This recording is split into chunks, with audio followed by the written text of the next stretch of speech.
하나님 말씀 요한복음 10장 40절부터 우리 11장 4절까지 한 절씩 교독하시고 우리 11장 4절은 함께 읽도록 하겠습니다. 다시 요단강 저편 요한이 처음으로 세례 베풀던 곳에 가서 거기 거하시니 많은 사람이 왔다가 말하되 요한은 아무 표적도 행하지 아니하였으나 요한이 이 사람을 가리켜 말한 것은 다 참이라. 그리하여 거기서 많은 사람이 예수를 믿으니라. 어떤 병자가 있으니 이는 마리아와 그 전에 마르다의 마을 베다니에 사는 나사로라. 이 마리아는 향유를 주께 붓고 머리털로 주의 발을 닦던 자여 병든 나사로는 그의 오라버니더라.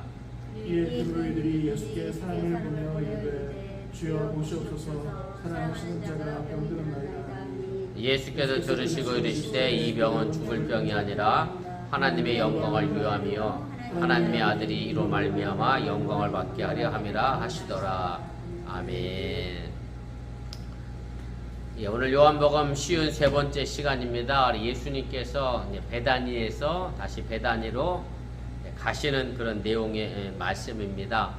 그래서 예수님께서 오늘 유대인들을 향한 호소, 우리 결실이 없다라고 하는 그런 내용 단락, 5번째 단락 가운데 6번째 마지막 단락이고요. 오늘 사실은 6번째 단락은 전반적으로 이제 죽은 나사로를 다시 살려내시는 그런 부활 사건과 더불어서 그 다음에 이제 막 마리아가 예수님께 향유를 부은 사건이 서로 연결이 되어져 있는, 그래서 오늘 6번에 있는 제목 그대로 예수님은 부활이요 생명이라고 하는 그런 6번째 단락의 내용을 우리가 함께 좀 생각해 보겠습니다. 예수님은 부활이요 생명이라고 하는 6번째 단락도 이제 병행 구조로 해서 5개의 구조가 이제 등장하고요. 그래서 A와 A 대시, 그 다음에 B와 B 대시, 그 다음에 C의 내용으로 이제 선결이 서로 연결이 되어져 있는데, 오늘은 다 하지 않을 것이고요. 오늘 예수님께서 이제 베다니에 가시는 사건 11장 4절에 있는 말씀까지만 오늘 좀 정리를 해보고 함께 말씀을 좀 나누려고 합니다. 우리 본문계를 보시면 이 2번째 단락 때 B 대시죠. 요단강 넘어 베다니에서 많은 사람이 예수를 믿었다라고 하는 그 다음 구절에 나와 있는 말씀의 내용인데, 예수님께서 이제 수전절에 사실은 하나님이 나와 하나다라고 하는 자기 정체성에 대해서 이제 밝히게 되자 유대인들이 신성모독이라고 하는 말로 인하여 돌로 치려하고 예수님을 잡아 죽이려고 했습니다. 그래서 예수님께서 이제 급히 이제 떠나가신 곳이 어디냐면 바로 베다니, 요단강 건너편에 있는 이제 베다니로 가시게 됩니다. 그리고 오늘 10장 41절에도 나와 있습니다만은 이 요단강 건너편 베다니는 뭐 하던 곳이었어요? 원래 세례 요한이 물로 세례를 주던 곳이었고, 그 다음에 여러분들이 아시는 것처럼 나사로가 죽은 동네는 또 어느 동네죠? 베다니입니다. 그래서 그 베다니와 요단강 건너편 베다니는 다른 동네입니다.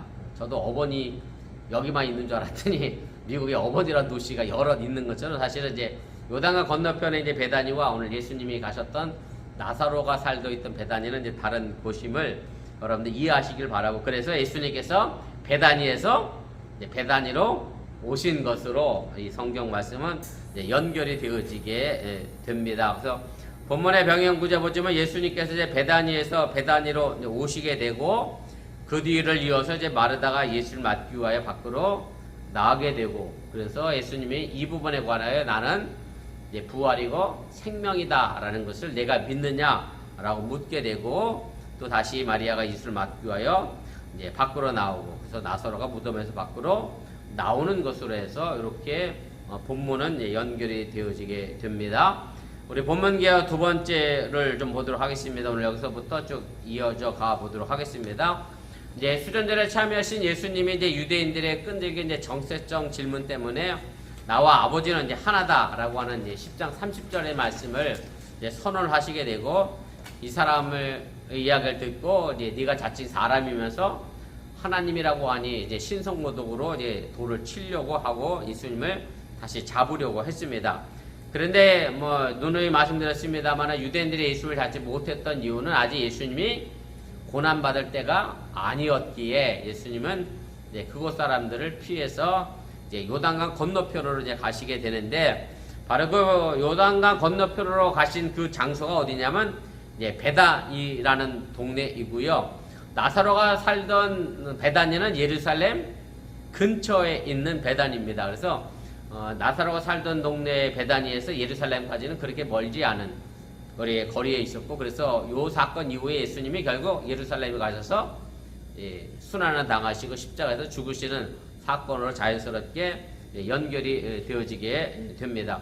그래서 요한복음 저자는 이 세례 요한이 처음으로 세례를 베풀었던 곳을 베다니라고 표현을 하게 되는데, 제가 각주 1번에 달아드렸는데 보세요. 요한복음 1장 28절에 보면 이 일은 요한이 세례 베풀던 곳 요단강 건너편 베다니에서 일어난 일이라. 그래서 세례 요한이 세례를 베풀었던 장소가 요단강 건너편에 있는 베다니에 지금 계셨고, 그런데 또 다른 베다니에서 마르다와 마리아가 자기 오빠가 이제 병들어 죽게 되니까 사람을 보내서 다시 예수님을 어디로 청하게 되죠? 베다니로, 자신들이 살고 있는 예루살렘 근방의 베다니로 와달라고 그렇게 이제 부탁을 하게 됩니다. 5번입니다. 이제 나사로의 부활 사건은 요한복음에 나와 있는 7가지 표적 가운데 제일 마지막에 기록된 그런 표적이고요. 제가 요한복음의 그 7가지 표적은 이제 각주 2번에 달아드렸는데 이미 우리가 다 읽어왔고 공부했던 그런 내용입니다. 그래서 마지막으로 가장 중요한, 어찌 보면 요한복음 제일 중앙에 죽은 나사로를 살리신 이적의 이야기가 이제 삽입이 되어 있고 들어가 있고, 그래서 사실은 그럼 예수님이 순환을 받기 이전에 왜 죽은 나사로를 여기서 살린 이야기가 마지막으로 기록이 됐느냐라고 이야기한다고 하면, 많은 이제 주석가들이 뭐라고 얘기하느냐면 결국 이 사건을 통하여 대제사장들이 예수님을 죽이려고 결의하는 것으로 연결이 되어지게 됩니다. 그래서 오늘 이 죽은 나사로를 다시 살려내신 이 이야기, 이적이가 대제사장들이 예수님을 죽이려고 하는 살인계획과 연결이 되어져서 자연스럽게 예수님의 순환과 십자가로 연결되어지는 것이 오늘 죽은 나사로를 살려내신 그런 기적의 이야기라고 우리가 할 수가 있습니다. 그러면서 더불어서 또 하나 우리가 생각해야 될 것은 뭐냐면, 단순히 이것을 예수님을 순환을 받게 하기 위한 대제사장이 예수님들을 죽이려고 한 결의로만 끝나는 게 아니라, 요한복음 저자는 예수님에게 죽은 자를 살려내실 수 있는 능력을 가지신 분이다. 그래서 예수님 스스로가 자신은 부활이요 생명이다 라고 하는 그 말씀에 대하여 분명하게 가르쳐 주기 위하여 있는 그런 내용이고, 여러분들이 아시는 것처럼 우리가 오늘은 읽진 않았습니다만 마르다와 마리아가 예수님을 향하여 요단강 건너편에 계실 때 우리 동네로 좀 와주세요 라고 그랬더니 예수님이 오늘 마지막에 그랬죠. 나사로는 죽을 병이 아니라 하나님의 영광을 위한 병이다 라고 이야기하시고서 거기서 이틀을 더 유하다가 머물다가 이제 가시게 됩니다. 그래서 사실은 예수님이 서둘러서 온다고 해서 이 나사로가 살아날 수 있는 환경에 있는 것도 아니고, 또 그만큼 거리적으로도 가까운 거리도 아니었는데도 불구하고 예수님이 이틀을 더 유하셨다라고 하는 그 이유는 바로 예수님에게는 죽은 자도 살려내실 수 있는 능력이 있음을 보여주기 위한 하나의 어떤 장치로 여러분도 이해하시고 또 깨달으시면 좋겠습니다. 자, 우리 본문 주석을 좀 차례대로 살펴보겠습니다. 자, 예수님은 유대인들을 피해 이제 어디로 가셨습니까? 오늘 10장 40절부터 우리 41절까지 있는 말씀의 내용인데, 제가 다시 한번 읽어 드리겠습니다. 다시 요단강 저편 요한이 처음으로 세례 베풀던 곳에 가서 거기 거하시니, 많은 사람이 왔다가 말하되 요한은 아무 표적도 행하지 아니하였으나 요한이 이 사람을 가리켜 말하는 것은 다 참이라 하더라. 그리하여 거기서 많은 사람이 예수를 믿으니라. 이렇게 말씀을 마무리를 하게 됩니다. 자, 예수님은 유대인들이 다시 잡으려고 하시자 이제 세례 요한이 세례를 주던 곳으로 피신하시게 됩니다. 그리고 이 장소는 이미 제가 앞서서 읽어드렸습니다만은 세례 요한이 세례를 베풀던 그런 장소였다라고 하는 얘기고, 그리고 지금 예수님께서 요단강 건너편 베다니로 피신한 이 사건이 일어난 시기는 이미 세례 요한은 헤로당에 의하여 죽임을 당한 뒤에 일어난 사건입니다. 그래서 이런 서론의 도입은 예수님께서 요단강 베다니에서 찾아가게 된 계기, 그 다음에 다시 예루살렘 가까이에 있는 베다니에 도착하게 된 어떤 상황적인 설명을 이제 하기 위하여 이런 이제 설정이 이제 우리에게 주어지게 됩니다. 요한복음 10장 40절부터 이제 42절과 그 다음에 12장에 가면 이제 우리가 다음 주에 읽을 것 같긴 한데요. 그 다음 주에 이제 9장 11절에서 보면 베단이라고 하는 장소가 반복돼서 이제 사용이 됩니다. 그런데 오늘 10장 42절 말씀에 보면 예수님께서 요단강 건너편에 갔었을 때 42절 마지막 결론이 뭐였죠? 많은 사람이 예수를 믿었다. 이렇게 결론을 내렸거든요. 근데 요한복음 12장 9장 11절 말씀은 6번째 단락 마무리하는 단락 내용이거든요. 거기도 보면 예수님을 많은 사람이 믿었습니다. 왜 믿었겠어요? 죽은 나사로를 다시 살리셨기 때문에 그 사건으로 일어나여 많은 사람들이 예수를 믿었다. 이제 이렇게 결론을 내립니다. 그래서 말 그대로 제가 아까 병행 구조로 A 내용의 내용과 그 다음에 A-의 내용이 서로 많은 사람이 예수를 믿은 것으로 이 테두리하여 샌드위치 형식으로 이 말씀을 서론과 결론을 동일하게 만들어가는 그런 병행 구조의 기능을 이제 하게 됩니다. 아마 예수님께서 이제 요단강 건너편 베다니로 왔다라고 하는 얘기를 듣었을 때 많은 사람들이 그 예수님을 만나보기 위하여 이제 달려왔을 것이고요. 그리고 예수님이 그동안 행하셨던 일들에 대하여 많이 들었을 겁니다. 그리고 그 말씀을 들은 사람들의 반응은 뭐냐면 세례 요한은 와서 아무 표적도 행하진 않았습니다. 뭐 세례 요한이 무슨 기적을 일으켰다라고 하는 내용은 없거든요. 그렇지만 세례 요한이 말했던 그 말들은 전부 진짜였다라고 하면서 그 진짜라고 하는 것을 누구를 가르치는 거예요? 바로 예수님을 이제 가르치어서 이야기를 하게 됩니다. 세례 요한이 물론 뭐 여러 선지자들처럼 기적을 만들어내지는 않았지만 표적을 행하지는 않았지만 그가 말한 이 예수님이라고 하는 사람을 보니까 세례 요한의 말이 진짜 참이구나 라는 반응을 이제 보이게 됩니다. 가로 4번입니다. 세례 요한은 예수님을 전하면서 아무런 표적도 행하지 않고 오직 말씀으로만 전하게 되지요. 그지? 그리고 또 세례 요한이 온 목적은 뭐예요? 오직 한 분이신 예수님을 드러내기 위하여, 소개하기 위하여 세례 요한은 왔고요. 그래서 예수님을 통해서 이 땅에 올 하나님의 나라에 대하여 세례 요한은 그런 복음을 전하게 됩니다. 그래서 세례 요한은 이미 뭐 헤롯 왕에 의하여 죽임을 당했습니다마는 세례 요한이 전했던 그 말은 여전히 살아 있었고, 그리고 예수님에 대한 기대와 그다음에 기다림은 생생하게 살아 있었기 때문에 바로 예수님을 만나자마자 사람들은 세례 요한이 한 말이 진짜 참이었다라고 하는 이제 고백을 하게 되고 바로 그 예수님을 알아차리게 됐다라고 하는 얘기입니다. 6번입니다. 사실 이제 지금까지 유대인들은 예수님에 대하여 뭐 상당히 이제 냉담했고 뭐 예수님을 뭐랄까요 믿지 않았던 그런 삶의 모습들을 보여줬습니다. 그런데 오늘 말씀에 보면 예수님을 많은 사람이 믿었다라고 하면서 쉽게 말하면 그동안 예수님께 대하였던 어떤 생각들을 변환시키는, 반전시키는 그런 계기를 이제 만들어 내게 되는데 사실은 이것이 요한복음 저자의 어떤 구조적인 어떤 장치로서 죽은 나사로를 살려나가시는 일로 인하여 예수님께서 실제적으로 메시아로 그리스도로 활동하는 그런 역할을 하게 됐고, 또 많은 사람들이 예수를 이런 일로 인하여 믿게 되니까 대제사장들 입장에서는 이제 뭘 해야 되겠어요? 그 예수를 죽여야겠다라고 하는 결정을 할 수 만들어가는 그런 변환의 사건으로 이 부분을 또 여러분들 이해하시면 되겠습니다. 7번입니다. 이 사람들은 이제 표적 없이 말씀으로만 이제 예수의 음성을 들었던 그런 양이었고요. 그래서 요한복음에서 제가 여러 번 얘기했습니다만은 요한복음에서 가장 이상적으로 생각하는 믿음은 보고 믿는 게 아니라 보지 않고 믿는 믿음. 그래서 도마에게 예수님께서 마지막에 그런 말씀 하시잖아요.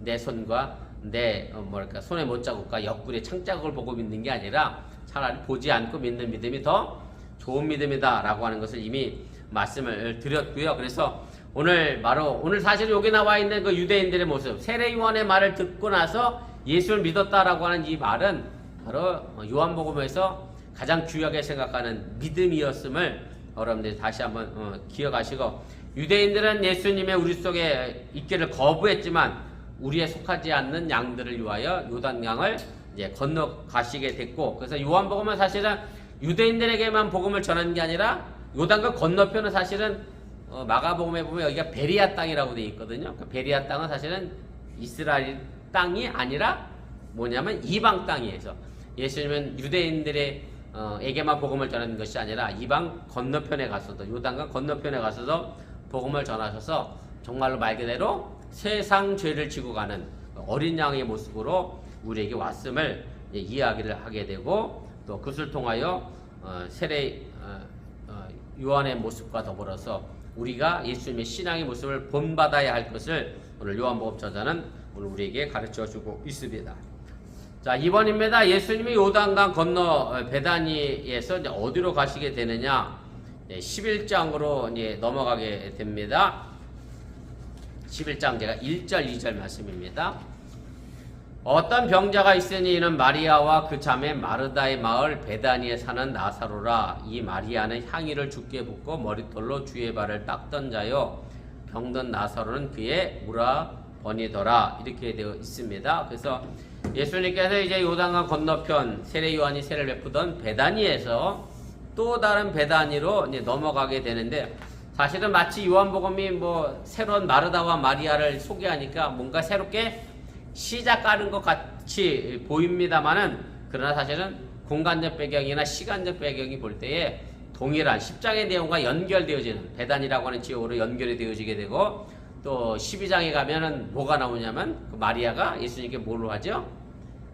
향유를 붓는. 그래서 오늘 사실 여기는 예수님께 향유 부은 사건이 아직 나와 있지도 않은데도 불구하고 11장에 이미 뭐라고 소개하고 있어요? 이 마리아는 예수님께 향유를 부은 사람이었다라고 하면서 이 10장과 11장, 12장에 서로 연결되어져 있는 한 덩어리로 오늘 요한복음 저자는 우리에게 알려주게 됩니다. 자, 4페이지 제일 위로 올라가겠습니다. 그래서 요한복음에는 이제 베단이라고 하는 지명이 이제 두 군데 나오고요. 이미 말씀드렸던 것처럼 요단강 건너편 세례 요한이 세례를 베풀던 곳이 이제 베단이었고, 그다음에 예루살렘 근처 베단이, 서로 다른 곳이고, 오늘 이것이 사실은 이 지금의 팔레스타인 지역에서 이것이 정확히 어딘지는 알 수 없지만 어쨌든 이때 당시에는 이제 베단이가 서로 언급이 되어져 있습니다. 자, 이런 구분이 있은 다음에 예수님께서 예루살렘 가까이에 있는 이제 베다니로 오신 일을 언급을 하게 되는데, 베다니는 예루살렘 남동쪽으로 약 3km 떨어진 곳에 있는 작은 마을이고요. 뭐 예루살렘 3km니까 뭐 사실은 직선거리로 따지면요, 뭐 1시간이면 설긴 걸음으로 갈 수 있는 거리잖아요. 아주 가까운 곳에 와 계셨고, 그래서 예수님은 자연스럽게 예루살렘으로 이제 올라가시게 되는 것으로 연결이 되어지게 되고요. 네, 베단이라고 하는 것을 문자적으로 보면 이제 가난한 사람들의 집이다라고 하는 그런 뜻을 가지고 있고, 실제로 도시 외곽에 이제 가난하고 병든 자들을 돌보는 의료 보호소가 역사적으로 이 베다니 지역에 있었고, 그래서 그것으로 인하여 이제 동네 이름이 베다니로 그렇게 붙여진 것으로 그 역사적으로 이제 증거가 되고 있습니다. 이제 4번입니다. 장소를 소개한 다음에 요한복음 저자가 이제 3명을 차례대로 소개합니다. 이제 그리고 나서 2절에서는 한 사람에게 초점을 맞추죠. 바로 이제 마리아에게 이제 초점을 맞추게 되고, 사실 이제 누가복음에 보면 뭐 여러분들 아신 것처럼 마리아보다는 누가 더 언니예요? 마르다가 더 언니인데 이제 마리아가 더 중요한 인물로 이제 소개가 되고 있습니다. 왜 그러냐면 제가 아도 얘기했지만 12장 1절로 넘어가면 그 마리아가 뭘 하죠? 예수님께 향유를 붓는 사건이 나오기 때문에, 그래서 이 부분을 염두에 두고 마르다보다는 이제 마리아를 이제 강조하면서 오늘 2절 말씀에 요한복음 저자는 마리아를 이제 더 중요한 인물로 소개하고 그렇게 연결을 짓게 됩니다. 자, 3번입니다. 자, 예수님이 요단강 건너 베다니에서 이제 예루살렘 근처 베다니로 가신 이유가 그럼 뭐냐?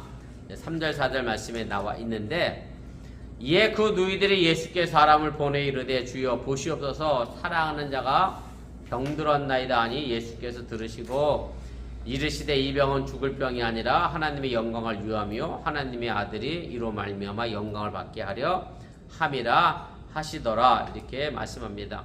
자, 이제 마리아와 마르다에게는 이제 근심이 하나 있었죠. 바로 자신의 하나밖에 없는 오빠가 병에 걸린 것이고, 이 병이 어떤 병인지 또 얼마나 알았고 얼마나 중한지는 언급이 되어 있지 않으니까 알 수는 없고요. 아무튼 죽어가고 있었다라는 것을 통해서 정말 심한 병에 걸렸음을 우리가 대충 이제 짐작을 하게 됩니다. 그리고 예수님께서 요단강 건너편에 베다니에 있다는 사실을 알게 되고 마르다와 마리아는 그 예수님께 이제 사람을 이제 보내게 됩니다.